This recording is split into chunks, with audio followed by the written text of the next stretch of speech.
मलिका बिल्किस एक ऐसी मलिका जो अपनी कौम सबा पर हुकूमत करती थी, लेकिन इसकी असल शिनाख्त एक राज्य है। कुछ कहते हैं वो सिर्फ एक अजीम रानी थी और कुछ मुफस्सिरीन लिखते हैं कि वो आधी इंसान थी और आधी जिन।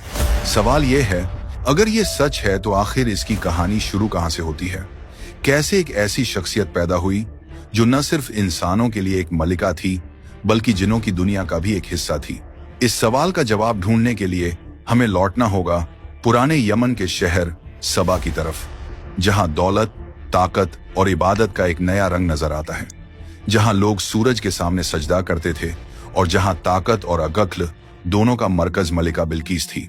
इस वीडियो में आज हम ऐसी कहानी बयान करेंगे जो आपने सुनी तो बहुत बार होगी, लेकिन इस तफसील का आपको मालूम न होगा जो आज हम इस वीडियो में बयान करेंगे। यमन का कदीम शहर सबा, ये वो सरजमीन थी जो अपने बागात, नहरों और तिजारत के लिए दुनिया भर में मशहूर थी। इस इलाके को देखकर यूं लगता था जैसे जमीन पर जन्नत उतर आई हो, लेकिन दौलत और खुशहाली के साथ साथ यहाँ एक गहरी गुमराही भी मौजूद थी। ये लोग सूरज की इबादत करते थे। हर सुबह जब सूरज निकलता, हजारों लोग जमीन पर छुपकर सूरज को सजदा करते। कुरान की सूरह नम्ल आयत 24 में यही जिक्र मिलता है कि बिल्किस और उसकी कौम सूरज के सामने झुकती थी।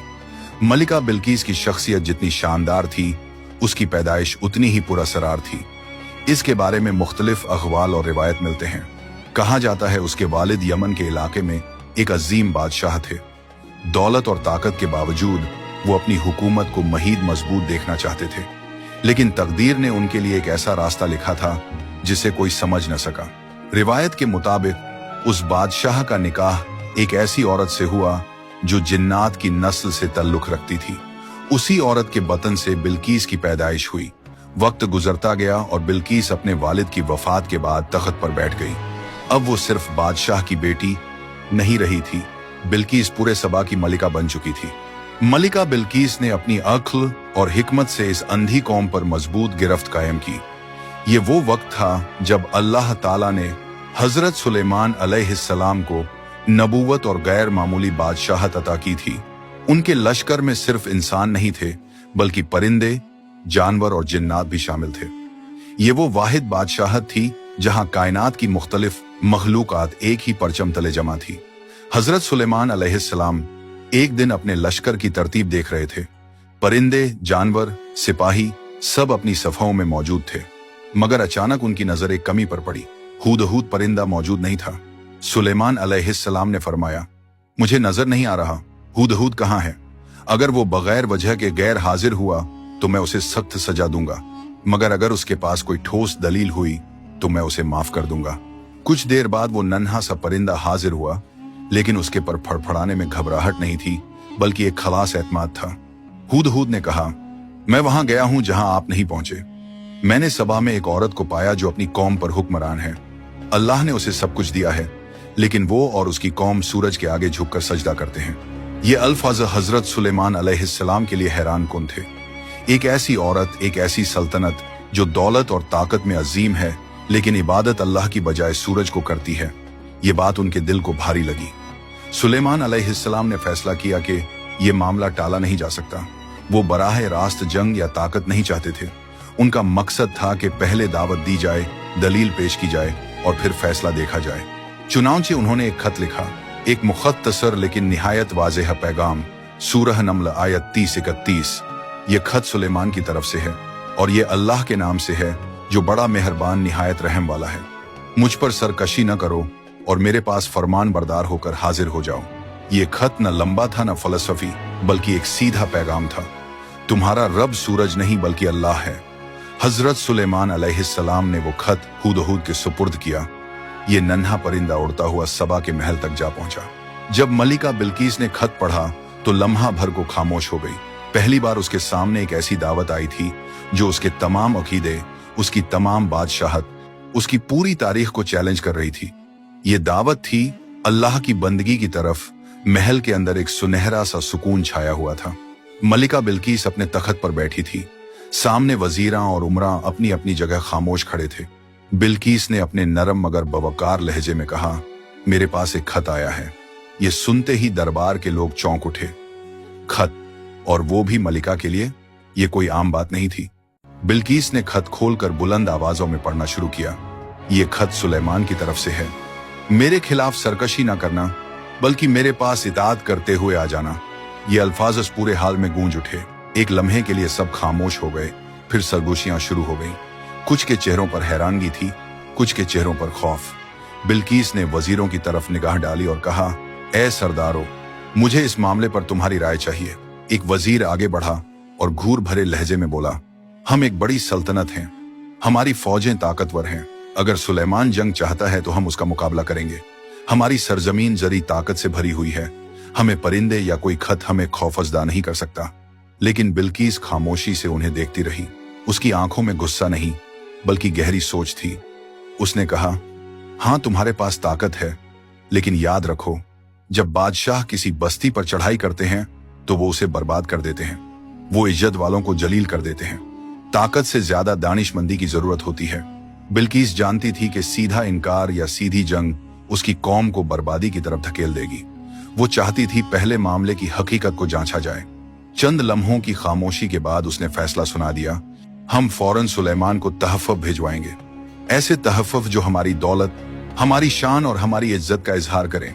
अगर वो ये तहफ़्फ़ुज़ कबूल कर लेता है तो समझो उसका मकसद सिर्फ ताकत और दौलत है, और अगर वो इनकार करता है तो फिर ये बात साबित हो जाएगी कि वो वाकई अल्लाह का पैगंबर है। दरबार में सर झुक गए। सब जान गए कि मलिका का फैसला निहायत हिकमत भरा है। वो एक ही वार में दुश्मन के असल इरादे को परख लेना चाहती थी। चुनांचे कारवां तैयार होने लगे। ऊंट, कीमती सोने के जेवर, खुशबुओं, हीरा जवाहरात, नायाब तहफ़्फ़ुज़, ये सब कुछ एक कारवां में लादा गया। सबा की जमीन से रवाना होकर ये काफिला हजरत सुलेमान अलैहिस्सलाम के दरबार की तरफ बढ़ने लगा। लेकिन बिल्कीस के दिल में एक और सवाल भी छुपा हुआ था, ये सुलेमान कौन है? ये कैसे मुमकिन है कि वो सिर्फ ताकतवर बादशाह न हो, बल्कि कोई ऐसी हस्ती हो जो जमीन और आसमान के राज जानती हो? यही वो तजस्सुस था जिसने बिल्कीस को उस सफर की तरफ धकेल दिया जो उसे हमेशा के लिए बदलने वाला था। सबा से रवाना होने वाला काफिला दिनों का सफर तय करता हुआ आखिर हजरत सुलेमान अलैहिस्सलाम की बादशाहत की सरहदों में दाखिल हुआ। ऊंटों पर लदे हुए सोने के ढेर, नायाब जवाहरात, खुशबुओं, रेशमी कपड़े और हाथियों पर सजे हुए तहफ़्फ़ुज़, ये सब देखने वालों की आंखें खीरा हो गईं। मगर हजरत सुलेमान अलैहिस्सलाम का दरबार कोई आम दरबार न था। ये वो मकाम था जहां इंसान, परिंदे और जिन सब इकट्ठे थे। जमीन पर सिपाहियों की साफें थीं, फजा में परिंदे परवाज कर रहे थे और जिन्नात अपनी अपनी जिम्मेदारियों में लगे हुए थे। ये मंजर देखकर काफिले के नुमाइंदे सहम गए। उन्होंने ऐसी सल्तनत पहले कभी न देखी थी। जब काफिला दरबार में दाखिल हुआ तो हजरत सुलेमान अलैहिस्सलाम वखार के साथ अपने तख्त पर जलवा अफरोज थे, लेकिन उनके चेहरे पर कोई लालच या हैरानी न थी। काफिले के सरदार ने आगे बढ़कर कहा, ए सुलेमान, हमारी मलिका बिल्कीस ने ये कीमती तहफ़्फ़ुज़ आपके लिए भेजे हैं। ये हमारी दोस्ती और इज्जत की निशानी है। हजरत सुलेमान अलैहिस्सलाम ने एक लम्हे के लिए तहफ़्फ़ुज़ की तरफ देखा, फिर अपने मजबूत लहजे में फरमाया, क्या तुम मुझे माल ओ दौलत से राजी करना चाहते हो? जो कुछ अल्लाह ने मुझे अता किया है वो तुम्हारे सब तहफ़्फ़ुज़ से कहीं बेहतर है। वापस जाओ और अपनी मलिका से कहो कि अगर वो इताअत करते हुए ना आई तो मैं ऐसा लश्कर लेकर आऊंगा जिसका वो मुकाबला नहीं कर पाएगी। काफिले के नुमाइंदों के चेहरों से रंग उड़ गया। उन्होंने देखा कि सुलेमान अलैहिस्सलाम का मकसद दौलत या जमीन पर कब्जा नहीं है। ये पैगाम खालिस अल्लाह की बंदगी की तरफ बुलाने का है। तहफ़्फ़ुज़ वहीं छोड़कर काफिला तेजी से वापस लौटा। रास्ते में उनके दिल कांपते रहे कि अब अपनी मलिका को क्या जवाब देंगे। उन्होंने न सिर्फ तहफ़्फ़ुज़ के इनकार की खबर देनी थी, बल्कि ये भी बताना था कि सुलेमान अलैहिस्सलाम की सल्तनत कितनी अजीम है और उनकी बातों में कितनी गैर मामूली ताकत है। दूसरी तरफ हजरत सुलेमान अलैहिस्सलाम ने अपने दरबार में एक और ऐलान किया। उन्होंने अपने वजीरों और जिनात से कहा, बिल्कीस को मेरे पास लाने से पहले क्या कोई उसका तख्त यहाँ मेरे सामने ला सकता है? ये सवाल मामूली न था। तख्त बिल्कीस उसकी सल्तनत की पहचान था, उसकी शान का मरकज था। उसे यमन से फिलिस्तीन तक लाना कोई आसान बात न थी, लेकिन ये हजरत सुलेमान अलैहिस्सलाम का हुक्म था। एक ताकतवर जिन आगे बढ़ा और बोला, मैं ये तख्त आपके पास ले आऊंगा इससे पहले कि आप अपनी जगह से उठें। लेकिन फिर एक और शख्सियत जिसके पास किताब का इल्म था, उसने कहा, मैं ये तख्त आपके पास पलक झपकने से भी पहले ले आ सकता हूँ। उसने ये कहा और अगले लम्हे ही बिल्कीस का तख्त सुलेमान अलैहिस्सलाम के सामने मौजूद था। ये मंजर वहां मौजूद सबके लिए न काबिल यकीन था। सुलेमान अलैहिस्सलाम ने शुक्र अदा किया और कहा, यह सब मेरे रब का फजल है, ताकि वो मुझे आजमाए कि मैं शुक्र करता हूं या न शुक्री। अब मामला वाजह हो चुका था। हजरत सुलेमान अलैहिस्सलाम ने यह इरादा कर लिया कि जब बिल्किस उनके पास आएगी तो उसे एक ऐसा मंजर दिखाया जाए जो उसकी आंखों से पर्दे हटा दे। उसे यह यकीन दिलाया जाए कि यह मामला ताकत या दुनिया का नहीं, बल्कि अल्लाह की रुबूबियत की दावत का है। सबा के दरबार में वापसी पर काफिले ने जो खबरें सुनाई वो बिल्किस के लिए चौंका देने वाली थी। तहैफ वापस कर दिए गए और ये पैगाम भी भेजा गया कि अगर इताअत न की गई तो एक ऐसा लश्कर आएगा जो सबा की जमीन को रौंद डालेगा। बिल्किस खामोशी से सब सुनती रही। उसके चेहरे पर गुस्सा नहीं, बल्कि हैरत और खौफ के आसार थे। उसने सोचा, अगर यह सुलेमान महज एक बादशाह होता तो दौलत कबूल कर लेता, लेकिन उसने माल को ठुकरा दिया है। उसकी सल्तनत आम नहीं, उसके पास कोई ऐसी ताकत है जो इंसानी बस से बाहर है। चुनांचे बिल्किस ने फैसला किया कि वो खुद हजरत सुलेमान अलैहिस्सलाम से मुलाकात करेगी। ये सफर न सिर्फ एक रानी का था, बल्कि एक कौम के मुस्तकबिल का फैसला भी था। दिन गुजरते गए, काफिला चलता रहा और आखिरकार वो लम्हा आया जब बिल्किस अपने जाहो जलाल के साथ हजरत सुलेमान अलैहिस्सलाम के दरबार में दाखिल हुई। लेकिन जो कुछ उसने देखा वो उसकी तवक्कुआत से बिल्कुल मुख्तलिफ था। दरबार में शान और शौकत के साथ सुकून और वकार का अजीब इम्तिजाज था। इंसान, परिंदे और जिन्नात एक ही तरतीब में खड़े थे। ये नज्म और जब्त बिल्किस के लिए न काबिले यकीन था। हजरत सुलेमान अलैहिस्सलाम ने बिल्किस को देखते ही उसके लिए एक इम्तिहान तैयार किया। वो उसके सामने उसका तख्त रखवा चुके थे, वही तख्त जो पलक झपकते ही यमन से लाया गया था। सुलेमान अलैहिस्सलाम ने मुस्कुराकर पूछा, क्या ये तुम्हारा तख्त है? बिल्किस लम्हा भर को ठिठक गई। उसने गौर से देखा, यह बिल्कुल उसके तख्त जैसा था, लेकिन कुछ तब्दीलियां भी की गई थीं। यह सवाल निहायत बारीक था। अगर वो कहती हाँ तो मुमकिन था कि ये इम्तिहान में फंस जाए, अगर कहती नहीं तो हकीकत के बरक्स होता। चंद लम्हे सोचने के बाद उसने निहायत हिकमत से जवाब दिया, ये तो बिल्कुल मेरे तख्त जैसा है। ये अल्फाज उसकी अक्ल और एहतियात का सबूत थे। उसने हकीकत को झुठलाया भी नहीं और जल्दबाजी में फैसला भी नहीं किया। ये देखकर हजरत सुलेमान अलैहिस्सलाम के दरबार में मौजूद सबको अंदाजा हुआ कि बिल्किस महज एक रानी नहीं, बल्कि एक गैर मामूली जहन रखने वाली औरत है। लेकिन इम्तिहान अभी खत्म नहीं हुआ था। हजरत सुलेमान अलैहिस्सलाम उसे एक और मकाम पर ले गए। ये एक शीशे का महल था। महल की जमीन इस कदर शफाफ थी कि उसके नीचे बहता हुआ पानी और तैरती हुई मछलियां बिल्कुल साफ दिखाई देती थी। ये मंजर देखकर बिल्किस ने समझा कि ये वाकई पानी है।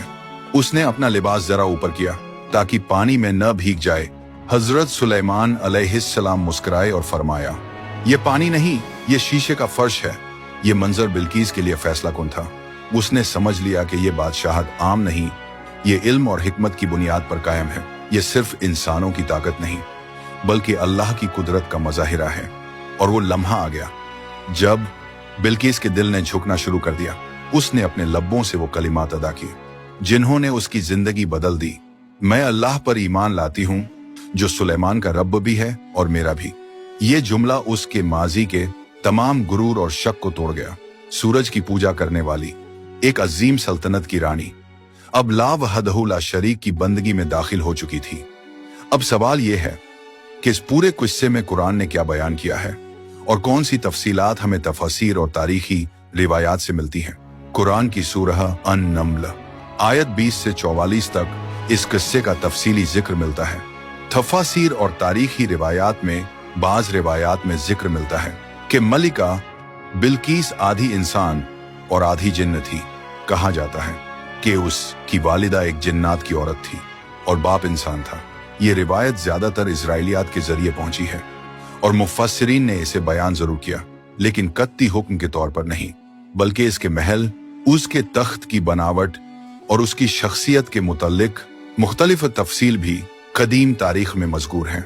बाज रिवायात के मुताबिक उसके पांव और पिंडलियां जिन्नात की तरह बालों से भरी हुई थी और यही वजह थी कि हजरत सुलेमान अलैहिस्सलाम ने शीशे के महल में उसे आजमाया। ये रिवायत भी कुरान में नहीं बल्कि तफसीर और कदीम हिकायात में मिलती है। कुछ मुफस्सिरीन का कहना है स्केउस ने ईमान लाने के बाद हजरत सुलेमान अलैहिस्सलाम से निकाह भी किया, लेकिन ये रिवायत भी इख्तिलाफी है। असल हकीकत ये है कि कुरान ने न तो बिल्कीस के जिन होने की बात कही, न उसके जिस्मानी औसाफ की वजाहत की। कुरान ने सिर्फ उसकी कौम के अकीदे, उसकी अक्ल ओ दानिश और आखिरकार उसके ईमान लाने को जिक्र किया है। इससे ये वाज़ेह होता है कि कुरान का मकसद महज कहानी सुनाना नहीं, बल्कि हिदायत देना है कि दुनिया की सबसे ताकतवर रानी भी आखिरकार अल्लाह के आगे झुक गई।